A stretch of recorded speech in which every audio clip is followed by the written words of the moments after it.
এটা হলো আনারসের বাগান, দেখতেছেন? সব আনারসের গাছ এখানে। আমাদের সব আনারস হচ্ছে পাহাড়ের উপরে, দেখেন তাহলে পাহাড়ে পাঞ্জরে আনারসের বাগান হয়েছে। কতগুলো আনারসের গাছ এখান থেকে নিচে নিয়ে যে বাজারে বিক্রি হচ্ছে, বুঝতে পারছেন? আমি দেখাচ্ছি তোমরাকে। এই যেখানে এখানে গোটাই এই যে আসছে আমার একটা শপ আছে না, এই যে দেখো আনারস। আপনাদের তো মনে হবে যে না বলছে, ভুল বলছে। ভুল নয়, সত্যি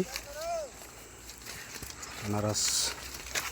আনারস অনেক মিষ্টি, এই যে দেখো অনেক মিঠা মিঠা লাগতা है, মিঠা আনারস। দেখো আনারসের গাছ। আনারস তো দেখাইলাম আপনাদেরকে, আর দেখাতে পারবো না। এই জায়গা দিকে আছে ফের আনারস, দেখো আনারস।